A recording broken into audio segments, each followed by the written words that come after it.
अस्सलाम वालेकुम फ्रेंड्स, कैसे हैं आप। उम्मीद करता हूं कि आप खैर हो आफियत से होंगे। मेरे यूट्यूब चैनल इमरान मेडिकल वाला पे आपको खुशामदीद कहते हैं। आज हम जिस प्रोडक्ट का रिव्यू करने वाले हैं वो है दवाई का जो नाम है इटोप्राइड HCl हाइड्रोक्लोराइड है, जो कि 50 और 150 मिलीग्राम में मार्केट में आती है। तो हम आज आपको इसके फ़वाद, ममानियत, दौरान हमल इस्तेमाल, बच्चों में इस्तेमाल और मिकदार खुराक के बारे में मुकम्मल मालूमात देंगे।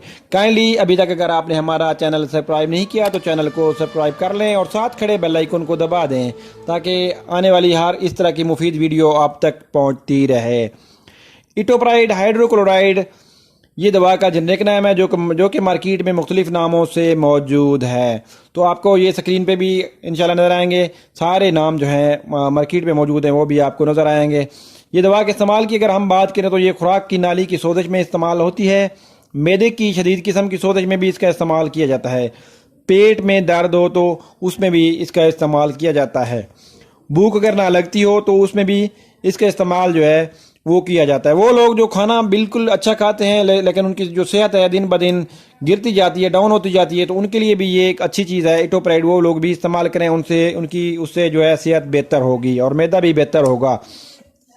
डिस्पेप्सिया, मैदे में तेजाबियत हो तो ज़्यादा हो तो उसमें भी इस्तेमाल किया जाता है। सीने में जलन और खुराक की नाली में हो तो उसमें भी ये इसका इस्तेमाल किया जाता है। सर में चक्कर आते हैं, मैदे की खराबी है, उसके लिए भी ये मुफीद है। उल्टी और दिल ख़राब होने के लिए भी इसके जो रिज़ल्ट है बहुत अच्छे हैं। उसके अलावा अगर हम इसके साइड इफ़ेक्ट की बात करें तो है इससे जो है आपका सर दर्द, काब्ज़, प्लेटलेट्स का कम होना, भूख की कमी और भूख बढ़ भी सकती है, गनुदगी, चक्कर आना और उसके अलावा पार्किंसन की बीमारी भी है वो भी इससे हो सकती है। उसके बाद जो है इसकी ममानियत की बात करें तो वो लोग यानी कि कौन से लोग हैं जो इसको इस्तेमाल बिल्कुल भी नहीं कर सकते।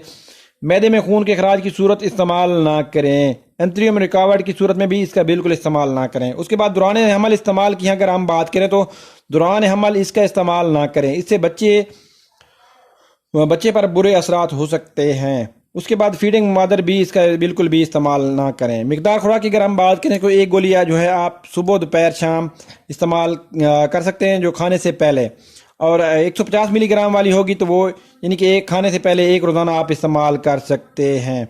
तमाम दवाएं बच्चों की पहुंच से दूर रखें और डॉक्टर की हिदायत के मुताबिक इस्तेमाल करें। उसके अलावा जो है ये आज की जो मालूमाती वीडियो थी, उम्मीद करता हूँ कि आपको बहुत पसंद आई होगी। अगर आपका जवाब हाँ में है तो इसको लाइक, शेयर, कमेंट ज़रूर कीजिएगा और हमें ज़रूर फीडबैक दीजिएगा। ओके दोस्तों, अल्लाह हाफिज़, फ़ी अमानिल्लाह।